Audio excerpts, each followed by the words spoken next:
I'm actually going to turn over my commentary section for the show to this voicemail and just let you know that although it is a little on the long side, that it is worth listening to and checking out. So from here on out, I will hand it over to Cindy from California. Hi, Jay. I'm calling from California. My name's Cindy, and I'm calling to add to the conversation about centrism and third-party voting. These are two similar debates with a common underlying cause, I guess, or theme. One addresses the question of whether centrism aids Republicans in dragging the country rightward, or if it presents a way out of the polarization problem that we've got in the country. The other question has to do with whether or not voting for a third party helps to build that kind of party, or if it just gives it fragments the left and gives a victory to the Republicans. My contribution to this conversation is to point out the connection between these questions, to explain how that connection works, and to suggest a way out.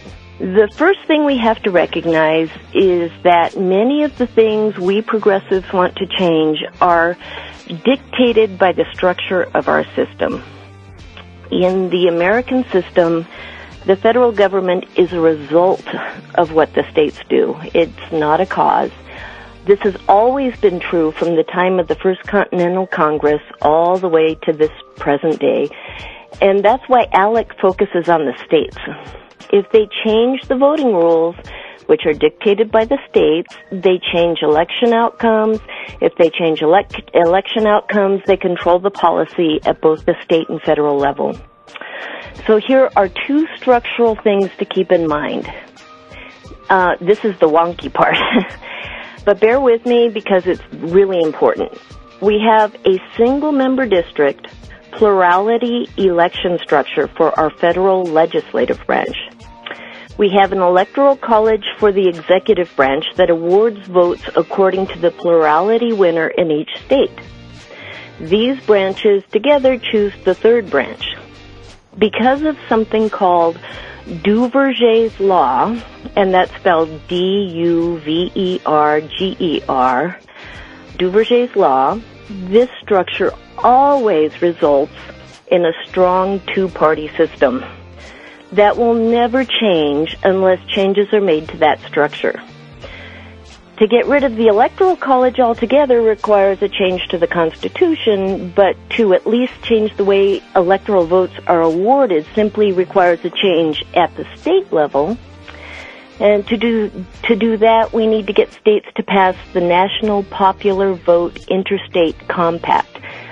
You can Google that for more information to find out how that would work. The single-member districts are not mandated in the Constitution, but were mandated by Congress itself. The current Congress will never change that because the current members got there as a result of it, but there's a way around that, and I can describe that later.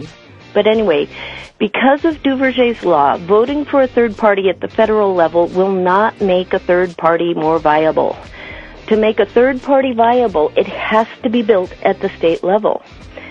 I mean, if you can do that at the state level, it might gain some influence over a state legislature, and then that legislature can begin to do things like pass the National Popular Vote Compact or pass resolutions calling on Congress to change the single-member district setup. Strategically, I think focusing on a third party is putting the cart before the horse. Why try to build an engine of change in an environment where the engine is unlikely to work? It would be like building a boat in the desert or a tractor in the ocean. You might get it built, but it won't be very effective in the place you've built it. If that's what you want, you have to change the environment. A political system is easier to change, believe it or not, than an ecological system. There's a mechanism for a change in the system that we've already got, and it has been used before with incredible success, and that's the Article 5 Convention. A lot of people call this the Constitutional Convention option, which they immediately reject in the belief that it will result in a free-for-all. Many also argue it's never been done before. What a lot of people don't realize is that the mere threat of the convention is the reason we have direct election of senators. The first wave of progressives, back then it was mostly Republicans, but around the turn of the 19th to 20th centuries, began a campaign calling for direct election of senators. Before that, the states appointed senators, and that process had become really corrupt.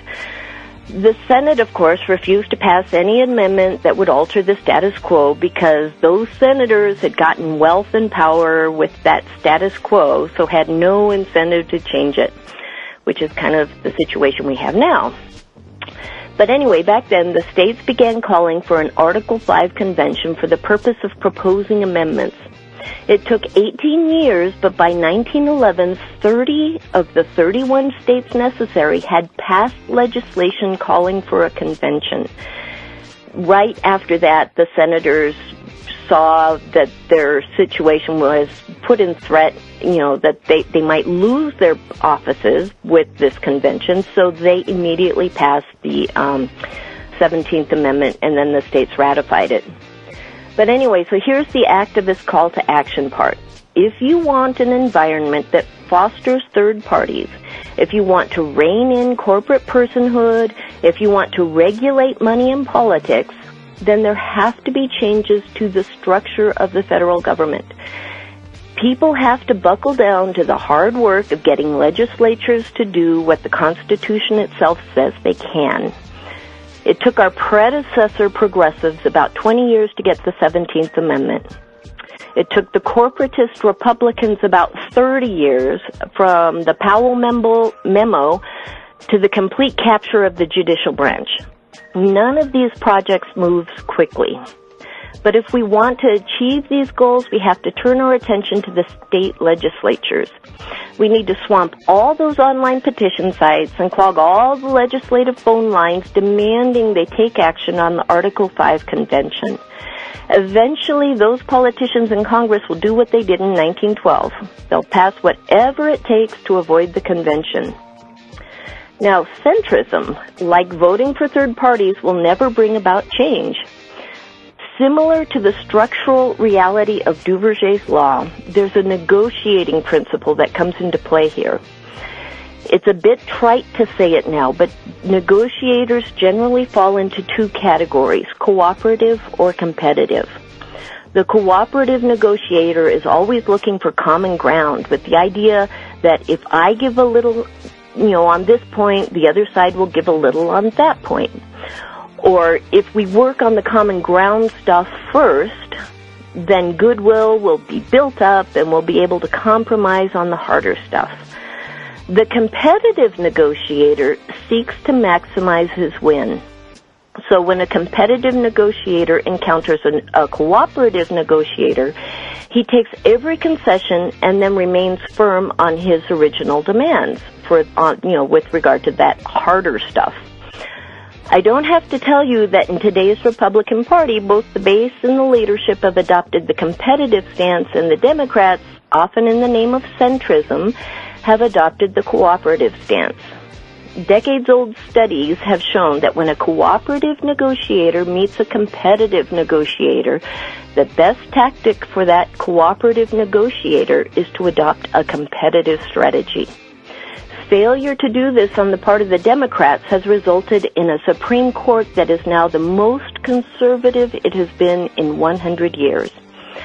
Democrats acquiesce in extremely conservative Republican nominees, thinking the Republicans will extend the same courtesy, but that misunderstands the strategies the Republicans have adopted. When it's the Democrats' turn to nominate, the Republicans demand the Democrats agree to nominate judges that will be acceptable to the right.